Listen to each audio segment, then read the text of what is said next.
For KBRFradio.com News, I'm Derek Sidian, and this is the weekly news recap. 29-year-old Nicole Peasley of Fergus Falls was arrested after taking her child, whom she did not have physical custody of, to Florida instead of returning them to their father. On May 11th, the Fergus Falls Police Department received a report from the father stating that he was waiting in the parking lot for the custody exchange of his child. Per a court-ordered custody schedule, Peasley was supposed to bring the child to the FFPD parking lot for the exchange, but she had not appeared and she was not responding to calls or messages.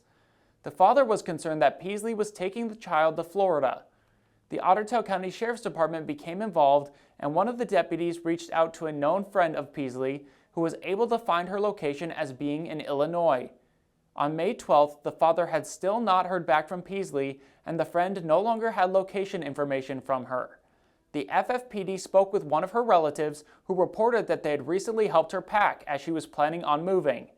Later that day, Peasley was located and stopped in Georgia by local law enforcement. An FFPD sergeant spoke with her on the phone and informed her that she was required to return the child to the father in Minnesota by 5 o'clock on May 14th. Law enforcement attempted to keep in contact with her to ensure she was returning, but she did not answer any further attempts at communication. On May 14th, Peasley's friend informed officials that they once again had her location data and it showed her as being in Florida. A warrant was issued for Peasley's arrest on May 16th, and according to the Otter Tail County Jail's in-custody roster, went through intake on May 17th. Peasley is being charged with a felony count of depriving another of custodial or parental rights. Her first appearance was on Monday, and she was released on bail. Her next court hearing is set for July 8th. There were multiple crashes across Otter Tail County this week. Just before 5 o'clock on Saturday evening, the Otter Tail County Sheriff's Department responded to a crash between a bicycle and a passenger vehicle north of Pelican Rapids.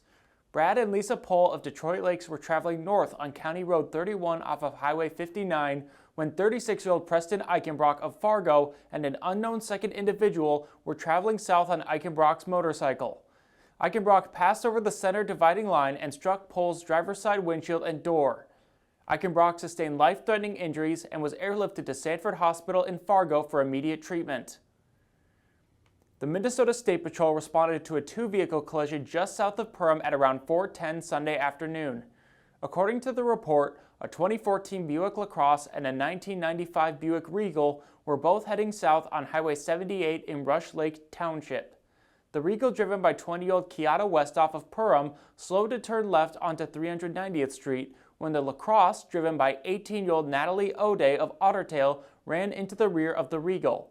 Both drivers, as well as Westoff's passenger, suffered non-life-threatening injuries. However, only Westoff was transported from the scene to Perham Hospital for treatment. At around 1:30 Thursday afternoon, the Minnesota State Patrol responded to a two-vehicle accident at the intersection of Highway 10 and Northwest Brown Street in Burndale. A 79-year-old man from Sebeka was traveling north on Brown Street as 73-year-old Ralph and 72-year-old Pauline Hatzenbuehler of West St. Paul were traveling west on Highway 10 and the vehicles collided. The Hatzenbuehlers were transported to Astera Health for treatment of non-life-threatening injuries. Fergus Falls Mayor Ben Shire has announced that he plans on running for Otter Tail County Commissioner in the November election. This announcement comes following Monday's announcement that current County Commissioner Lee Rogness would not be seeking re-election in 2024. In his announcement, Mayor Shire said, quote, "I have always believed that new energy and fresh ideas are part of a healthy political process.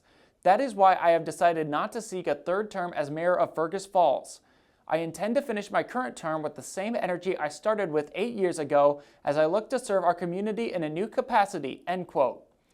Shire was first elected mayor in 2016 and won re-election in 2020.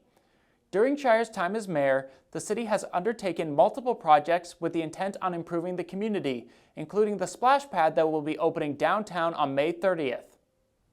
The city of Fergus Falls is looking for residents interested in being appointed to the vacant 3rd Ward City Council position. Interested parties must live in the city's 3rd Ward and be 21 years of age before taking office. Letters of interest, along with a summary of qualifications, should be submitted in hard copy format to the City Administrator's Office in City Hall by June 11th.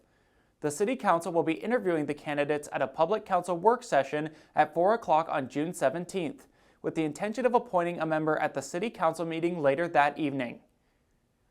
Glendalough State Park officials reported an act of vandalism at the park to the Otter Tail County Sheriff's Department on Wednesday. According to the report, the officials discovered damage to the entrance kiosk on Monday. They found that the toilet at the kiosk had been filled with maps and other papers. The kiosk light was taken apart and the stamp box was damaged. Park staff estimate the damage will cost around $200 to repair. It is unknown when the damage occurred and there are no suspects. Due to the need for housing, Otter Tail County's Community Development Agency is progressing on a new single-family housing development in Pelican Rapids. In 2023, Otter Tail County completed a new highway garage in the city of Pelican Rapids, leaving the former garage site vacant. The site presented an opportunity for the CDA to partner with the city to address local housing needs. The resulting Pine Woods Estate subdivision will have 9 single-family residential lots available for new homes. Site preparation, removal of trees, and demolition of the former garage building have already been completed. This summer, infrastructure will be installed to serve the lots in the new Pinewood Estates development. Lots will be ready for new home construction in the fall of 2024. At around 10 o'clock Thursday evening, the Otter Tail County Sheriff's Department received an emergency call of a structure fire in rural Elizabeth. A passerby had seen the fire and contacted 911. Officials found that the fire had impacted an outbuilding on the property, resulting in property loss with no injuries.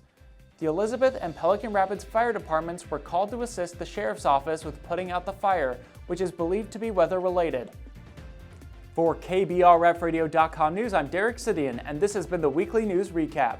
Subscribe to the KBRF Radio YouTube channel and tune in every Friday at 5 to stay up to date with local news. Get more news at KBRFradio.com or on the Fergus Now app.